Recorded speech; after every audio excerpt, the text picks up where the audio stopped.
지난 시간에는 저희가 사사 입다에 대해서 같이 말씀을 나눴습니다. 하나님 중심의 삶이 결국 우리 성도의 삶을 그 승리로 이끌어준다라는 것이었고요. 그 두 가지가 자존심을 내려놓는 삶과 또 하나님과의 약속은 반드시 지키는 삶이었습니다. 오늘부터 이제 사사 삼손인데요. 저희 사사기에서 제가 사사기를 시작할 때 그 사사기에 있는 6명의 대사사를 통해서 성도의 삶의 승리의 공식이 무엇인지 살펴본다고 했습니다. 근데 이 삼손은 이제 그 6명의 대사사 중에 마지막 인물입니다. 근데 삼손은 좀 내용이 길기 때문에요. 몇 차례에 걸쳐서 나눠서 한번 살펴보도록 하겠습니다. 삼손 하면 생각나는 것 무엇이 있으십니까? 삼손 하면 생각나는 것, 저는 머리카락이 생각납니다. 이 머리카락에 힘이 잔뜩 들어있어서 머리카락을 잘랐더니 힘이 쭉 빠진 그 삼손의 이야기, 또 그 머리카락이 누구를 통해서 잘려지죠? 그 들릴라라는 그 여인을 통해서 잘려지죠. 그래서 삼손 하면 저는 여인에게 약한 남자라는 그런 이미지도 갖고 있습니다. 이 삼손이 13장부터 16장까지 나오는데요. 그 삼손의 키워드를 한번 이렇게 제 나름대로 정리를 해보면요. 첫 번째 키워드는 나시린이라는 것이고요. 두 번째는 이제 블레셋이고, 세 번째는 엔핫고레이고, 네 번째는 들릴라입니다. 4개의 키워드를 제가 정했다라는 것은 삼손 이야기를 한번 4편에 걸쳐서 한번 나누겠다라는 말씀이 될 것인데요. 오늘은 그 첫 번째 시간으로 나시린이라는 그 키워드로 말씀을 나누고자 하는데, 이 사사 삼손을 통해서 우리 자녀를 두고 계시는 그 부모님들께 좀 권면을 하는 그 시간이 되었으면 좋겠습니다. 네, 이 사사기에는 제가 계속해서 반복해서 말씀드리는데, 사사기에는 반복되어지는 그 패턴이 있다라고 말씀을 드렸습니다. 5가지 패턴인데요. 배도, 압박, 고통, 구원, 결론이라는 것이에요. 근데 이 삼손도 마찬가지로 1절 상반절에 보시면은 이렇게 나옵니다. 이스라엘 자손이 다시 여호와의 목전에 악을 행하였으므로 배도하였다라는 것이죠. 하나님의 도리에 어긋난 행동을 하였다라는 것이에요. 바로 이어서 1절 하반절을 보시면 여호와께서 그들을 40년 동안 블레셋 사람의 손에 넘겨주시니라. 이제 하나님께서 또 그 이스라엘 백성들을 압박시키셨다라는 것이죠. 그리고 그 이후에 오늘 우리가 읽은 2절부터 7절까지는 그 삼손에 대해서, 그러니까 하나님께서 구원하시고자 사사로 세울 그 삼손의 출생 스토리가 기록이 되어져 있습니다. 그 내용은 이렇습니다. 삼손의 아버지가 마노아라는 사람이고요. 삼손의 어머니는 이름은 없고 그의 아내, 마노아의 아내라고 나옵니다. 근데 그 삼손의 어머니인 그의 아내가 임신하지 못함으로 출산을 할 수가 없는 상황이 되는 것이죠. 근데 여호와의 사자가, 그 하나님의 메신저가 그 여인에게 나타나서 이제 너 임신할 거야 라고 알려주는 것이에요. 그렇지만 그 대신에 포도주와 독주를 마시지 말고 온갖 부정한 것은 먹지 말라라는 것이에요. 그리고 그 아들을 낳을 것인데 아들의 그 머리에 삭도를, 그러니까 머리카락을 자르지 말고, 왜냐하면 너가 낳는 그 아들은 나면서부터 하나님께 바쳐진 나시린이기 때문이다라는 것이에요. 그리고 그가 누구냐 했더니요, 블레셋에서 이스라엘 백성을 구원할 사사라는 것입니다. 그래서 이 여인이, 그의 아내가, 마노아의 아내가 깜짝 놀라서 이제 두렵습니다. 여호와의 사자를 만났기 때문에 두렵죠. 그래서 그 자기의 남편인 마노아를 찾아가서 그에게 알립니다. 여호와의 사자를 만난 이야기를 그대로 전달을 하는 것이죠. 두려워하면서 전달을 합니다. 그래서 오늘 이 본문 뒤에 7절 이후에 이제 그 남편인 마노아가 하나님께 여쭙습니다. 뭐라고 기도하는데 뭐라고 하냐면요, 이제 우리가 어떻게 하면 될까요? 라고 기도를 하는 것이죠. 삼손은 이처럼 나시린입니다. 그래서 저는 이 나시린에 대해서 한 번 더 말씀을 좀 깊이 생각해 보기를 원합니다. 나시린이라는 것은요, 하나님께 특별히 서원한 자가 바로 나시린이에요. 이 나실인의 규정이 있는데 그 규정이 어디에 나오냐면요, 민수기 6장 1절에서 12절까지 그 말씀 가운데 나옵니다. 나실인에 관한 법이 기록이 되어져 있고 나실인은 이러이러해야 한다라고 그 규정이 나와 있습니다. 그 규정이 세 가지로 나눌 수 있는데 그것이 무엇이냐면요, 첫째는 술이든 무엇이든지 간에 포도나무에서 나온 소산, 그러니까 즉 포도와 연관된 것은 먹지 말라라는 것이에요. 두 번째는 머리를 자르지 말라, 머리카락을 자르지 말라라는 것입니다. 세 번째는 시체와, 이 시체는 인간의 시체든 아니면 동물의 사체든 상관없이 죽은 것과는 접촉하지 말라라는 것입니다. 나실인은 하나님께 특별히 서원한 자라고 했죠. 그래서 나실인 그 서원의 목적이 무엇이냐면요, 하나님께서 특별히 도와주실 것을 구하는 것입니다. 그러기 위해서 하나님의 뜻대로 살고 있습니다라는 그 징표가 필요한 것인데, 그 징표가 바로 그 나실인의 규정인 포도의 소산을 먹지 말라, 머리카락을 자르지 말라, 그리고 시체와 시체를 가까이 가지 말라라는 것이에요.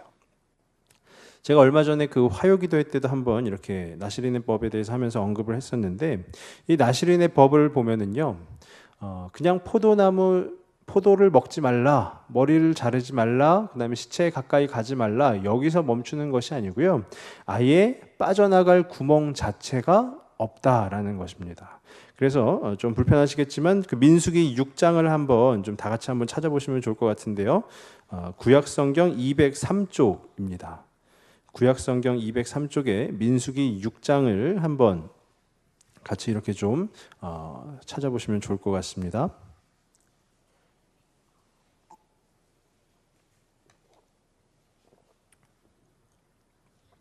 네, 민수기 6장 3절과 4절 두 절 말씀인데요, 우리 같이 한번 읽겠습니다. 포도주와 독주를 멀리하며 포도주로 된 초나 독주로 된 초를 마시지 말며 포도즙도 마시지 말며 생포도나 건포도도 먹지 말지니 자기 몸을 구별하는 모든 날 동안에는 포도나무 솟아는 씨나 껍질이라도 먹지 말지며 라고 돼 있어요. 이게 무슨 얘기냐면요, 포도와 관련된 것은 그 무엇도 먹지 말라라는 것이에요. 거봉은 먹고 건포도는 먹지 말고 이런 얘기가 아니고요, 포도나무에서 나온 것은 씨든 껍질이든 포도 열매든 무엇이든지 간에 먹지 말라, 포도라는 것 자체를 먹지 말라라는 것입니다. 그 이어서 6장 그 5절 상반절을 또 같이 한번 읽어보시겠습니다. 그 서원을 하고 구별하는 모든 날 동안은 삭도를 절대로 그의 머리에 대지 말 것이라. 삭도, 그 서원을 한 기간 동안에 삭도를 어떻게 해요? 그의 머리, 그냥 조금 잘라도 된다 이런 얘기가 아니고요, 절대로 대지 말 것이라 라고 돼 있어요. 바로 이어서 민수기 6장 6절에서 7절 또 두 절 말씀인데 또 한번 같이 한번 읽어보겠습니다.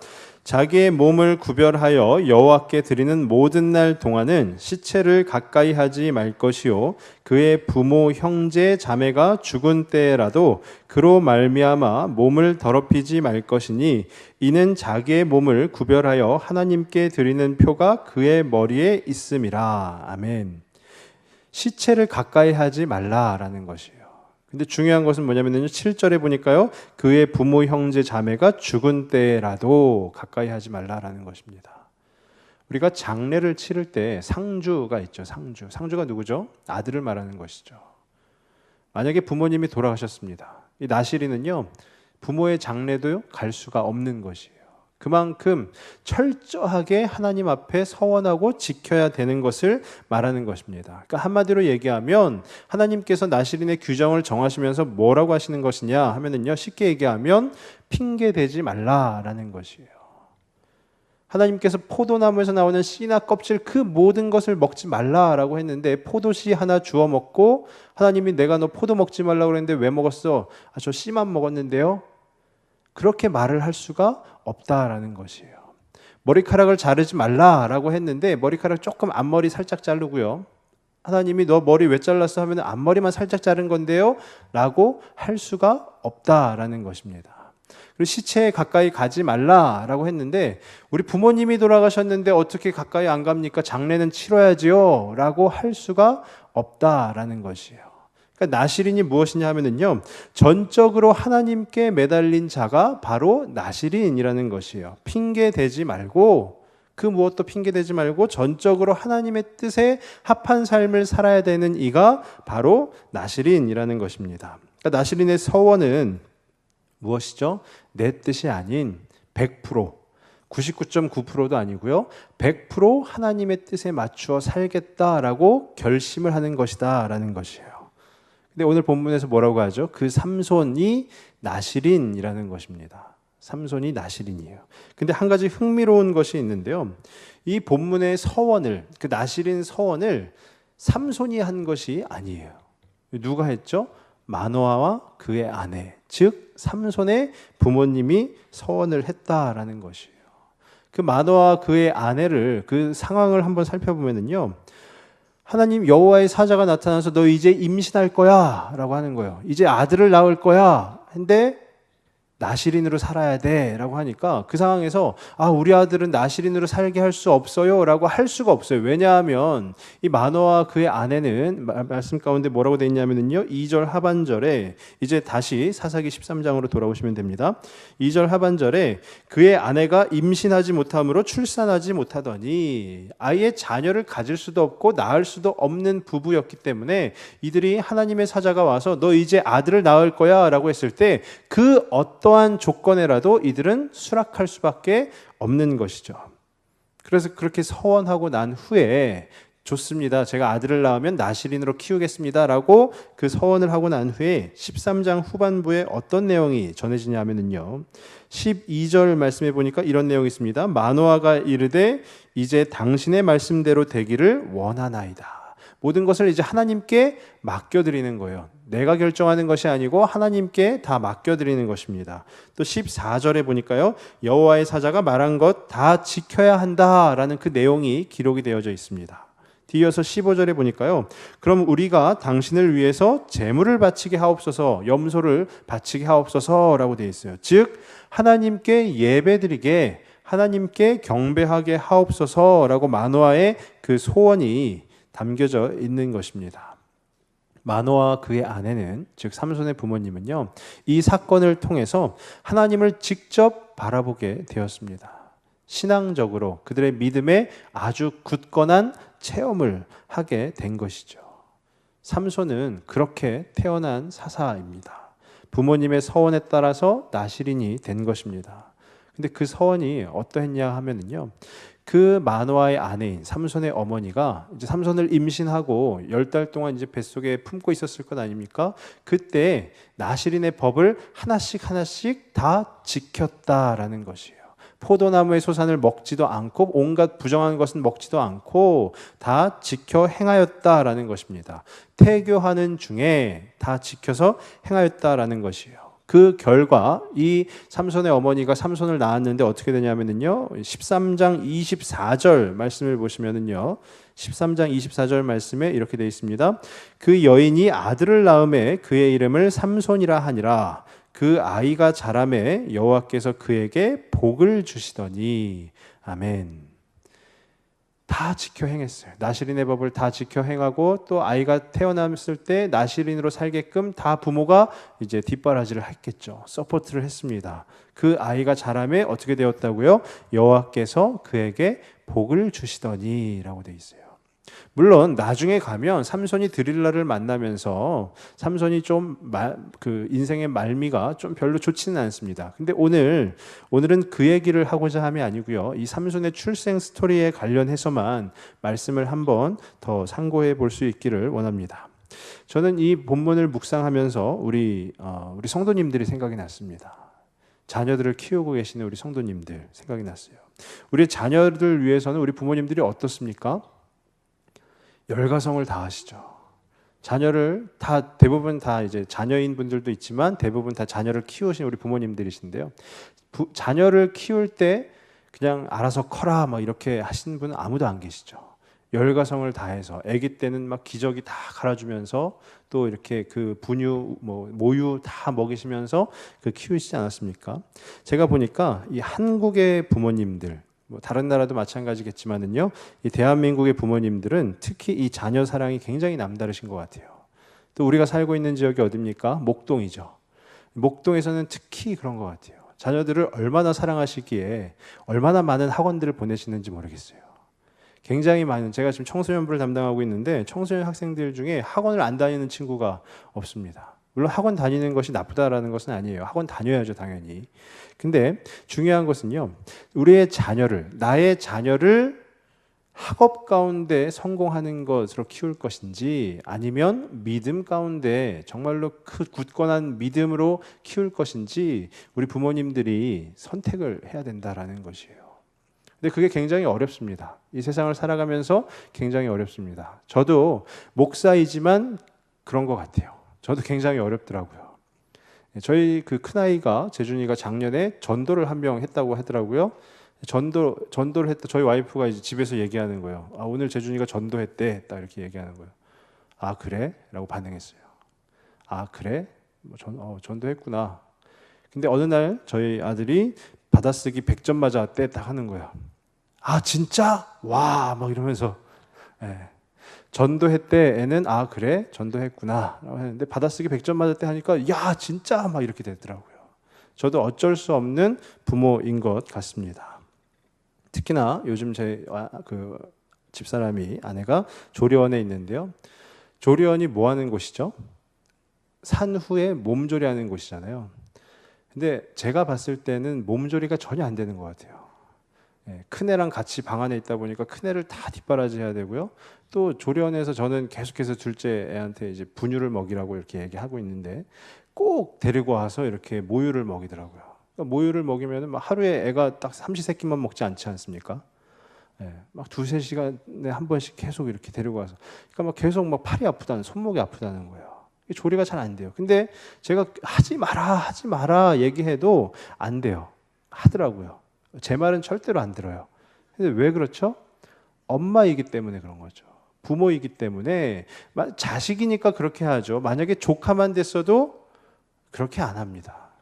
조카만 돼도요, 절대로 그렇게 안 해요. 자식이기 때문에. 우리 부모님들 다 그렇죠? 마찬가지실 거예요. 자식에 대해서는 굉장히 끔찍하실 거란 말입니다. 근데 중요한 것은요, 우리의 자녀들이 나의 자녀라고 생각을 하십니까? 호적상으로는 우리의 자녀죠. 근데 본질상으로는요, 우리의 자녀가 아닙니다. 누구의 자녀일까요? 하나님의 자녀인 것이에요. 하나님의 자녀라는 것은 무엇이냐면요, 하나님의 자녀로 키워야 된다라는 것이에요. 우리가 계속해서 이 말씀을, 사사의 말씀을 보고 있지만은요, 저는 간절히 바라기는요, 이 마노아와 그의 아내가 그리하였던 것처럼 우리 성도님들도 그렇게 부모의 역할을 감당하실 수 있기를 바랍니다. 제가 신방을 이렇게 다니다 보면은요, 그 많은 성도님들이 그 기도의 제목을 내놓습니다. 아, 우리 자녀가 교회 예전엔 잘 다녔었는데 지금은 잘 다니지 않는다. 근데 어떻다고요? 이제는 자식이 나이가 들어서 부모 뜻대로 할 수가 없다 하면서 이제 기도 요청을 하시는 거예요. 우리 자식이 교회에서 멀어진 우리 자녀가 다시금 교회로 돌아올 수 있도록 목사님 기도해 주세요 하고 기도 요청을 하십니다. 충분히 이해가 됩니다. 정말로 깊이 공감이 됩니다.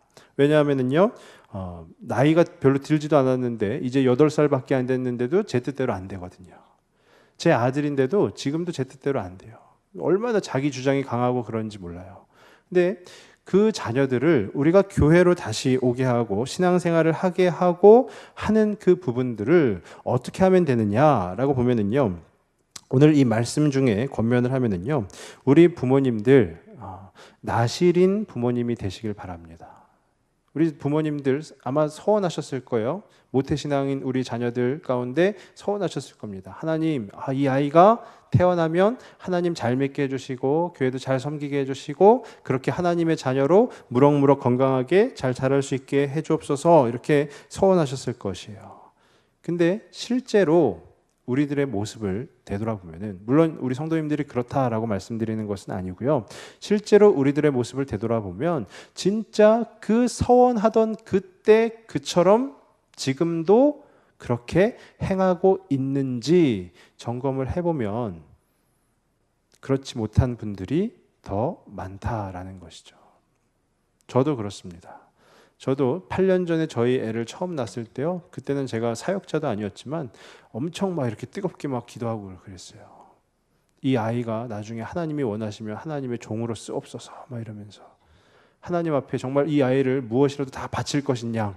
근데 지금은 어떨까요? 하나님이 와서 이제 너의 아들을 나에게 다오 하면은 제가 좀만 더 보면 안 될까요? 라고 생각을 할 수도 있을 것 같아요. 그리고 그 예전 그만큼의 그 열정이 사라져 간다라는 것이죠. 근데 그 나실인 부모가 누구입니까? 바로 삼손이 나실인이죠. 그의 부모님인 마노아와 그의 아내가 그러한 것처럼 두 가지로 한번 생각을 해보면은요. 나실인 부모 두 가지로 한번 생각을 해보면은요. 서원이 끝이 아니다라는 것이에요. 서원이 끝이 아니고요. 하나님 앞에 서원을 했다면, 그렇게 기도했다면 그것으로 끝이 아니고 실천해야 한다라는 것이에요. 행동해야 한다라는 것입니다. 삼손의 어머니가 그 삼손을 복중에 품고 있으면서 어떻게 했다고요? 포도와 관련된 것은 전혀 먹지 않았고요. 나실인의 법을 다 지켜 행했다라는 것이에요. 서원을 했으면 하나님 알겠습니다. 감사합니다. 이제 이 아이는 나실인으로 키우겠습니다. 했지만 몇 달 지나니까 포도가 좀 먹고 싶은데 해서 포도 하나를 딱 먹고 이렇게 하지 않았다라는 것이에요. 삼손의 어머니는 삼손을 품고 있었을 때에 그 태교하면서 하나님께서 명하신 그 분부하신 그 나실인법을 다 지켜 행했다라는 것입니다. 조리원에 보면은요, 그 많은 엄마들이 있습니다. 산모들이 있습니다. 이 산모들이 대부분 다 모유 수유를 합니다. 그러면서 그 산모들이 하는 얘기가 그런 얘기가 있다고 해요. 무슨 얘기냐면 커피를 너무 좋아하는데 애가 시커멓게 될까봐 커피를 못 마시겠다라는 거예요. 수유는 해야 되니까 참는 거예요. 커피를 그렇게 좋아하는 분이 그 엄마가 참는 겁니다. 왜요? 자식을 위해서 참는 거죠. 그리고 또 어떤 엄마는 매운 것을 너무 좋아하는데 애 엉덩이가 빨개질까 봐 매운 것을 참는다라는 것이에요. 마노아의 아내인 삼손의 어머니가 그러한 것 아니겠습니까? 물론 말씀에 그 어머니가 포도를 너무 좋아했더라 이런 말씀은 없어요. 근데 이 당시에 이 사회에서 이 시대에서 포도를 빼고는요 먹을 수 있는 게 거의 없습니다. 근데 이 어머니는 참은 거예요. 무엇 때문에요? 하나님 앞에 한 서원과 자기의 자식을 위해서 참은 것입니다. 그러니까 서원이 끝이 아니다라는 것이에요. 하나님 앞에 기도했다면 그것으로 끝이 아니고 어떻게 해야 된다고요? 계속해서 행동하고 실천해야 된다라는 것입니다. 우리 자식이 아기였을 때는 쉽습니다. 근데 아기가 점점 자라서 어린이가 되고 또 청소년이 되고 청년이 되고 나중에 장년이 되면 어떻습니까? 이제 자식을 위해서 우리 부모님들이 무언가 잘 하시지 않습니다. 근데 이 나실인의 법은요 언제까지라고 되어 있냐면요 오늘 말씀 7절에 보니까요 그 7절에 이렇게 되어 있습니다. 그가 내게 이르기를 보라 내가 임신하여 아들을 낳으리니 이제 포도주와 독주를 마시지 말며 어떤 부정한 것도 먹지 말라. 이 아이는 태에서부터 뭐라고 되어 있죠? 그가 죽는 날까지 하나님께 바쳐진 나실인이 됨이라 하더이다 하니라. 죽는 날까지, 자식이 죽는 날까지, 물론 부모님이 먼저 돌아가실 확률이 높지만 끝까지 자식을 사랑함에 있어서 나실인의 부모처럼 사랑해야 한다라는 것이에요. 그 실천과 행동이 있어야 된다라는 것입니다. 두 번째는 뭐냐면요, 하나님을 경배해야 한다라는 거예요. 부모님이 먼저 하나님을 경배해야 한다라는 것입니다. 삼손의 아버지인 마노아가요, 그 여호와의 사자를 만난 후에 알겠습니다. 이제 우리가 그렇게 하겠습니다. 나실인으로 아들을 낳으면 나실인으로 키우겠습니다 하고 끝낸 것이 아니고요. 그 여호와의 사자가 요청하지도 않았는데 저희가 염소를 바치게 하옵소서, 제물을 바치게 하옵소서라고 했어요. 그 내용이 뭐냐면요, 제가 하나님 앞에 예배드리게 하여 주옵소서라는 것이에요. 이 나실인 부모는 마노아는요 어떻게 했습니까? 그렇게 예 알겠습니다 주님 하고 나서 그냥 입 싹 닫은 것이 아니고요. 바로 그 자리에서 하나님께 단을 쌓았다라는 것이에요. 하나님께 제물을 드렸다라는 것입니다. 즉 예배하였다라는 것이에요. 먼저 하나님 앞에 나아갔다라는 것입니다. 그래서 그 결과 24절에 그 아이가 자라매 여호와께서 그에게 복을 주시더니라고 되어 있는 거예요. 엄마는 10달 동안 품고 있으면서 나실인의 법을 다 지켰고요. 아빠는 알겠습니다 하나님 그러면서 바로 그 앞에서 하나님 앞에 제물을 바치고 예배를 드렸다라는 것입니다. 하나님께서는요 좋아하시는 것이 있습니다. 물론 우리가 잘 되는 것도 좋아하시지만 우리가 예배할 때 하나님께서는 뛸 듯이 기뻐하시는 거예요. 우리가 밖에 세상 가운데서 승승장구하고 하는 것도 하나님께서 물론 굉장히 좋아하십니다. 그렇지만 우리가 하나님을 찾을 때, 하나님을 부를 때, 하나님 앞에 나아올 때 하나님께서는요 좀 이렇게 속된 표현이긴 하지만 사족을 못 쓰실 거예요. 그만큼 너무 기쁘실 거예요. 그것처럼 그 나실인 부모는요 하나님 앞에 예배하는 그 삶을 산 것입니다. 저는 간절히 바라기는 저와 우리 성도님들이 그 나실인 어머니가 되시길 바랍니다. 또한 그 나실인 아버지가 되시길 바랍니다. 아까도 잠깐 말씀드렸지만요, 우리 청소년부에 있는 학생들 학원에 너무 이렇게 치이면서 학원을 다녀요. 학원에 치이고 공부에 치이고 굉장히 안타깝습니다. 근데 중요한 것은요, 그 자녀들 우리의 자녀, 나의 자녀가 아니라 본질상 하나님의 자녀라는 것이에요. 하나님 앞에 드려야 된다라는 것입니다. 자녀가 공부하는 부분에 있어서 제일 안 좋은 것이 무엇인 줄 아십니까? 야, 공부해라 하고 엄마는 TV 보는 거예요. 집에서. 너는 네 방 들어가서 공부해라. 그리고 어머니는 TV를 보는 거 제일 안 좋은 것입니다. 반대로 제일 좋은 건 뭔지 아십니까? 야, 공부하자 해가지고 같이 어머니도 책을 보고 자식도 책을 보고 하는 거예요. 볼 책이 없는데요 라는 말씀 하지 마십시오. 성경책 보시면 됩니다. 야, 공부하자 하고 TV 끄고 야, 공부하자 하면 되는 거예요. 집에 고3이 있으면 TV 볼륨이 줄어든다고 해요. 근데 우리의 자녀들은요 1년만 수험생이 아닙니다. 한국 교육 현실상 12년이 수험생이에요. 그러면 뭐죠? 12년 동안 수험생처럼 우리가 뒷바라지 해야 된다는 것이죠. 그럼 어떻게 해야 될까요? 제일 안 좋은 모습으로 계속 가시겠습니까? 아니면 제일 좋은 모습으로 야, 공부하자 하면서 같이 공부하시겠습니까? 자식은 그 부모의 삶을 보고 배우는 것입니다. 나실인의 법이 뭐라고 그랬죠? 핑계대지 말라라고 했잖아요. 저는 어려서 다 했는데요 라고 하면서 저는 TV 드라마 이거 하나만큼은 꼭 봐야 되는데요, 이런 핑계대지 말라라는 것이에요. 그렇다고 오늘부터 막 TV 다 끄시고 그렇게 갑자기 변하시면은 우리 자식들이 또 걱정합니다. 너무 갑작스럽게 변하지 마시고요. 그 하나님 앞에 매달리는 부모님이 먼저 되시면 되는 거예요. 내가 먼저 하나님 앞에 매달리면 되는 겁니다. 내가 먼저 하나님 앞에 매달리는 것을 보여주면 되는 거예요. 그러면 우리 자녀들 교회로 돌아오지 말라고 해도 그 어머니의 모습, 아버지의 모습을 보고 교회를 방문하게 될 겁니다. 교회를 처음엔 방문하고요. 나와서 처음엔 예배를 보다가 이제 점점 어떻게 될까요? 예배를 드리는 그 자녀들이 되겠죠. 우리가 먼저 하나님 앞에 매달릴 때, 먼저 하나님 앞에 나아갈 때 우리의 자녀들은 그 모습을 보고 배운다라는 것이에요. 그렇기 때문에 간절히 바라기는 우리 모든 우리 성도님들 나실인 부모가 되실 수 있기를 바랍니다. 그 임신하지 못하던 그 마노아와 그의 아내에게 하나님께서 약속하신 것이죠.